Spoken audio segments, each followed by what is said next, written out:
జై శ్రీరామ్ అందరికీ. గత వీడియోలో నేను మీకు చెప్పిన విధంగా నవగ్రహ ఆరాధన చేస్తే వచ్చే లాభాలేమిటి, అలాగే నవగ్రహాలు వక్ర దృష్టితో కానీ శుభదృష్టితో కానీ చూస్తే వచ్చే నష్టాలేంటి, లాభాలేంటి అనేది తెలుసుకున్నాం. అలాగే ఈరోజు వీడియోలో మీరు నవగ్రహాలకి పూజ ఎలా చేయాలి, ఏ ఏ సమయాల్లో చేయాలి, ఏ రోజు చేస్తే అంత ఫలితము, ఏ రోజు చేస్తే ఫలితం ఎక్కువగా వస్తుందో తెలుసుకుందాం. ఇక వీడియోలో మొదలు పెడితే,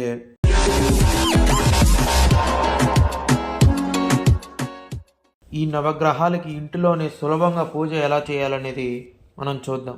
ముందుగా సూర్య భగవానుడు యొక్క పూజా విధానం గురించి మాట్లాడితే, తెల్లవారుజామునే నిద్రలోకి మీ యొక్క అన్ని కాలకృత్యాలు తీర్చుకొని స్నానం చేసి తూర్పు దిశంగా కూర్చొని సూర్యుని ప్రతిమ లేదా చిత్రానికి పసుపు గంధము పూసి పుష్పాలను సమర్పించండి. నీటిని చేతిలో తీసుకొని సూర్యుడికి జలార్పణ ఆద్యంగా ఇవ్వండి.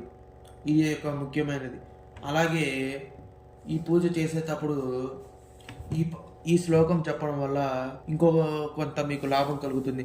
జప కుసుమ సంకాశం కాశ్యపేయం మహాద్యుతిం తమోరిం సర్వపాపగ్నం ప్రణోతోస్మి దివాకరం.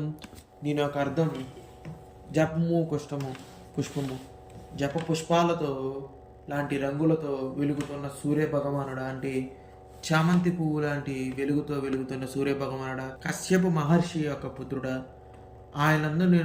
ఆయనకు నేను నమస్కరిస్తున్నాను. ఆయన అంధకారాన్ని తొలగించి నా యొక్క పాపాలను నాశనం చేస్తాడని కోరుకుంటున్నాను. ఇక చంద్ర భగవానుడి గురించి మాట్లాడితే, సోమవారం చంద్రుడికి పూజ చేయడం ఉత్తమం. తెల్లని పుష్పాలు మరియు పంచామృతంతో అభిషేకం చేస్తే చంద్రునికి నమస్కారం చేసి వెండి పరికరాలను ఉపయోగించాలి. అలాగే ముందు చెప్పిన సూర్య భగవానుడికి చెప్పిన పూజ కాకుండా ఉదయాన్నే లెగిచి ఈ పని చేయడం ద్వారా మీకు ఇంకొద్దిగా లాభం అనేది కలుగు. అలాగే చంద్రదేవుణ్ణి పూజించేటప్పుడు ఈ శ్లోకాన్ని కూడా చెప్పండి.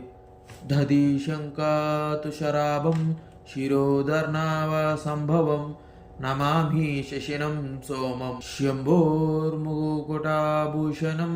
తరుగు చెక్కల రంగుతో, అంటే తెల్లని రంగుతో, పెరుగు వంటి శుభ్రతతో వెలిగే చంద్రదేవుడా, పాల సముద్రంలో పుట్టినవాడా, ఆయన అలాగే శివుడికి కిరీటమైన వాడా, ఈ చంద్రుడికి నేను నమస్కరిస్తున్నాను. ఇక మనం మూడవ గ్రహమైన మంగళ గ్రహానికి వస్తే, ఆయనని అంగారకుడు కూడా అంటారు. మంగళవారం పూట మంగళ గ్రహానికి పూజ చేయడం మంచిది. మీ దగ్గర ఎరుపు పుష్పాలు అంటే మందారం పుష్పాలతో కుందులు సమర్పించండి, అంటే కుండీలు ఇవ్వండి.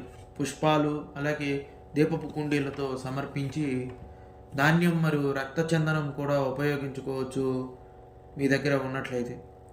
అలాగే ఈయన పూజ చేసేటప్పుడు ఈ శ్లోకం, ధరణి గర్భ సంభూతం విద్యుత్కాటతి సమభ్రవం కుమారం శక్తిహస్తం చ మంగళం ప్రణమామ్యహం.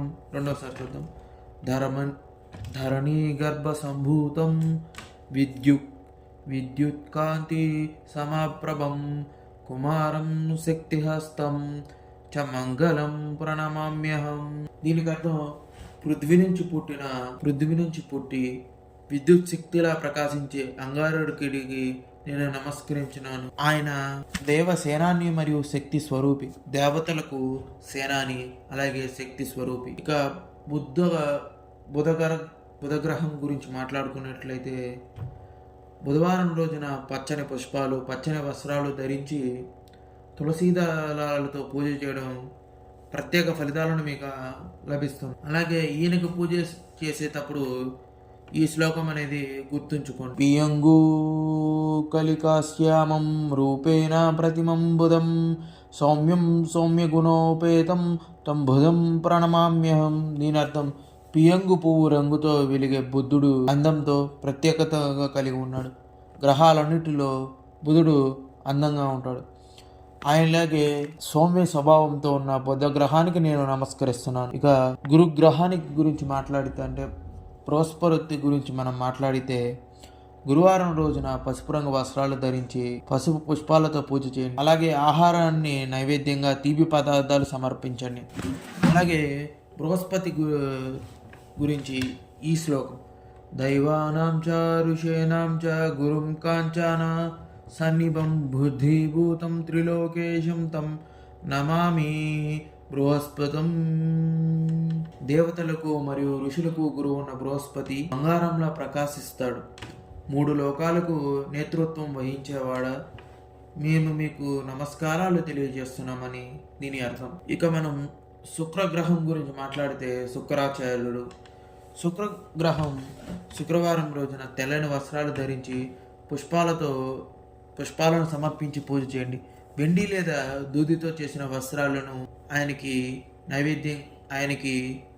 హారతిగా అర్పించండి. అలాగే శుక్రాచార్యుడి యొక్క పూజ చేసేటప్పుడు ఈ యొక్క శ్లోకాన్ని మీరు గుర్తుంచుకోండి. హిమా కుండ మృణాలాభం దైత్యానం పరమం గురుం సర్వశాస్త్ర ప్రభాక్తరం భరగవం నమామ్యహం.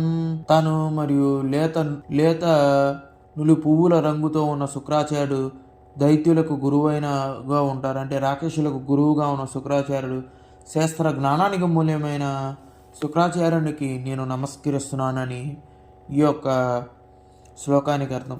ఇక శనిగ్రహం అంటే శనేశ్వరుడి యొక్క అర్థం ఏంటంటే శనివారం రోజున నల్లని పుష్పాలతో నూనెతో అభిషేకం చేయండి. నల్ల ఉడత ధాన్యాలు సమర్పించండి, అంటే నువ్వులని సమర్పించండి. నువ్వుల నూనెతో అభిషేకం చేయండి.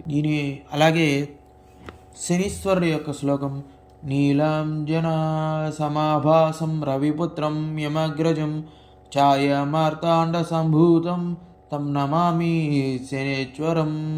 నీలం రంగుతో వెలుగుతున్న శనీశ్వర, సూర్యుని పుత్ర, యముని యొక్క పెద్దవాడైన శనేశ్వర, మీకున్న నా నమస్కారాలు అని దీని యొక్క అర్థం. ఇక మనం రాహువు గురించి మాట్లాడితే ఈయనకి పూజ లేకపోయినా ఈయనను మీరు మనసులో తలుచుకుంటూ ఈ యొక్క పద్యం గురించి ఎలాంటి ఫలాన్ని పుష్పాన్ని మీరు అర్పించినా ఈయన స్వీకరిస్తాడు. కానీ మీరు ఎంతో అనుకువతో ఆయన మీద నమ్మకంతో ఈ శ్లోకాన్ని మీరు మనసులో తలుచుకోండి. అర్ధకాయం మహావీరం చంద్రాదిత్య విమర్దనం సింహికా గర్భ సంభూతం తం రాహు ప్రణమామ్యహం. సింహిక గర్భం నుంచి జన్మించిన అర్ధ శరీరంతో మహావీరుడైన రాహువుకి మరియు ఆదిత్యుని కూడా తిప్పికొట్టే శక్తి గలవాడ, నీకు నా నమస్కారాలు అని దీని అర్థం. చివరిదైన కేతుగ్రహం. దీని అర్థం పలాస పుష్ప సంకాశం తారక గ్రహమస్తకం రౌద్రం రౌద్రాత్మకం ఘోరం తం కేతుం ప్రణమామ్యహం. పలాస పుష్పంలా ప్రకాశించే కేతువుకి తారకా గ్రహాలను తలముగా ఉంటాడు. భయంకరమైన కేతువు ప్రభువుకి నా నమస్కారాలు అని దీని అర్థం. ఈ వీడియో మీకు నచ్చినట్లయితే లైక్ అండ్ షేర్ చేసి ఈ వీడియోని సబ్స్క్రైబ్ చేయండి. అలాగే కింద కామెంట్స్లో ఈ వీడియోలో మీకు ఏది నచ్చలేదో లేదా ఏది నచ్చిందో కామెంట్ చేయండి. జై శ్రీరామ్. భారత్.